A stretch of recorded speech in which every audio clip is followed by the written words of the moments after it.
So this is a portrait of the various people who are in your network.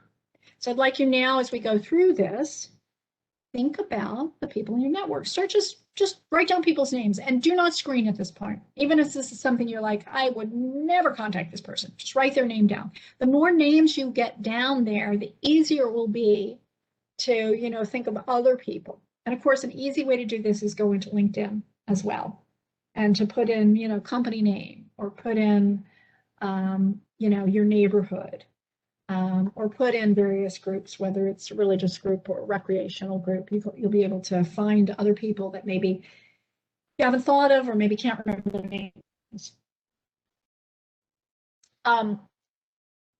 Ultimately, when you network, you're not directly focused on a meeting or job. You're focused on expanding your network, expanding information, making an impression, conveying information, what you're doing, what you do, what's your value, and then, looking for how you can support them. So you're creating a mutual benefit. When companies open a new position, the first thing they do is ask a professional whom they know and trust if they have referrals.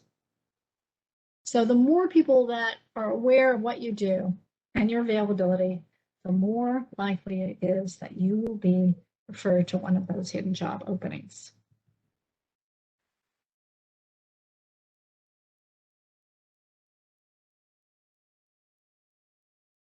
We encourage people to set up 20-minute networking meetings. What are those? It's basically an informational interview that is initiated by you. You're seeking advice, you're gaining references, you're exchanging information, you're getting to know one another better, you're offering mutual benefit, right?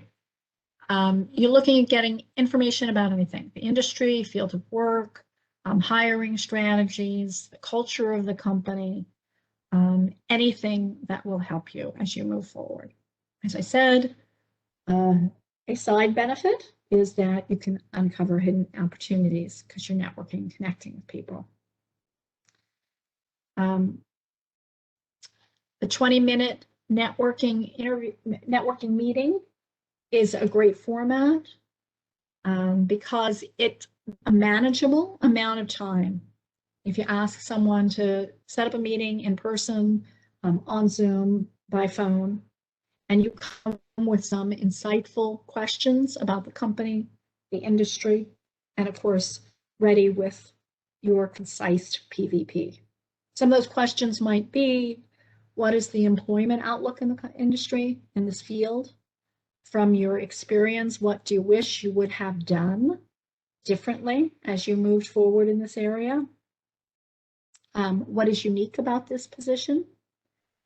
How did you get started in this field? What do you think is what are the challenges, or what are some of the tough situations you face in a position like this, in the position at your company? Do you have a lot of flexibility and autonomy when it comes to deciding how you do your job? How did you get started? Do you see this work as transferable to other industries? Do you see it as having, growth potential? If I wanted to market myself to this company, what would you say the important steps are? At the end of the meeting, you want to make sure to thank them for the meeting, ask how you can help them. Plan to follow up after the meeting, follow through on all referrals, and seek ways to give back and become a valued resource.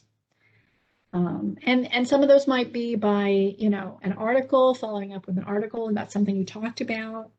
A recommendation, maybe there's not a position for you, but there's a position that you could recommend somebody else, or recommend a specific strategy, right? You want to have something that you're giving back. So something to know about social networking is that 70% of employers use social media sites to screen candidates. 44% found content that caused them to hire the candidate. So we talked about those recommendations, those testimonials, the articles that they're sharing, resources that they show up as an expert, that they have mutual contacts. 57% were less likely to contact a candidate with no online presence. You're missing an important opportunity to market yourself if you're not at least on LinkedIn, if not on several other organizations. Sites, social media sites. I will say that we talked about 44% finding content that caused them to hire the candidate. 54% found content that caused them not to hire. So you do want to be aware of what you're posting. It's too easy to have a party photo be seen, and it's hard to have content removed. However, search engines generally find the most recent information, so regular professional postings can help combat past indiscretions. So getting regular about posting articles, recommending content, etc. will help a lot. LinkedIn. LinkedIn is an exceptionally powerful resource for the job search. LinkedIn and social media in general are augmenting and replacing traditional ways of finding a job and of recruiters finding talent. LinkedIn has 660 million members in over 200 countries and territories. It remains the top media site for business executives, directors, and above, according to the most recent survey by DHR, International and Modern Surveys. It is fueled by recruiters and corporate HR organizations. There are over 500,000 HR and recruiting professionals on LinkedIn, sourcing potential candidates. Recruiters love LinkedIn. 94% of recruiters are active on LinkedIn, but under 40% of job seekers are. And that gives you an incredible advantage to stand out and be found by companies seeking talent. LinkedIn allows you to find information and be found. It's one of the most powerful tools available to research companies, find new contacts, and network within the industry and your market. One of the first things you'll need is your LinkedIn profile. Here is an example of an effective LinkedIn profile. Again, you have the name, and then because this has to be, broader. So this person is an IT professional. They're looking for leadership, global project management, IT architecture.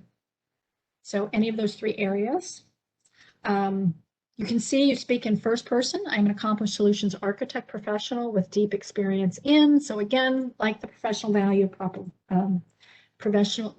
proposition, you are looking at offering your key expertise.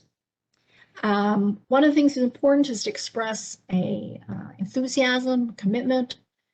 One of the things that recruiters say that loses them the job is a lack of enthusiasm for the position. So technology is my passion, my hobby, my career. However, it is my strength in communication and collaboration that is the secret to my success in producing solutions that are thorough, timely, and innovative. I encourage you to include accomplishments. This is done very simply, 3 key accomplishments, but you could also do it like we showed in the cover letter, where you have required skills and have an accomplishment that is evidence of those skills. You can see over here sort of the breakdown, the headline, and then the about section. After you get after you build your profile or optimize your profile, it's time to build your connections. I would go for 500 connections. Now that may seem like a lot if you only have 5 right now, but if you do 10 each day and you just start it through going through the various networks, so you start with your current company, you can look at the people that have worked there while you've been there, or you can go back and look people in previous times at your company. You can start with company and look at school, neighborhood, any sort of, other kind of community, business organizations, certainly LinkedIn groups. You get first, second, third connections. First ones that, they know you. Second, they know them. Third, they know them. Those are the ones you can have a easy outreach to. But groups like a LinkedIn group, a trade organization, The default setting is that you can reach out to any of them, you can connect. So that's certainly a way of building your network. And just start 10 at a time and reach out with a personal note, copy and paste. You can see some kinds here. One is, great presentation. Let's connect. I've just applied for. Let's connect. Ramping up on my network efforts. Let's connect. Basically, right? So personal note is important. And then you can certainly ask people to make recommendations. This was some time now because I've been here for a while, but emailed people and said, hey, this is what I'm looking for. Can you recommend someone? And then a lot of those people gave me people's names that, I emailed and said, can you, send an outreach email and CC me on it? And then they CC'd me and said, hey, here, me, Penelope. And then I wrote them, thanks, I'd love to talk to you, connect to you on LinkedIn. I connect them on LinkedIn. And many people said, feel free to contact anybody in my LinkedIn group, So it can be an easy way of broadening your network.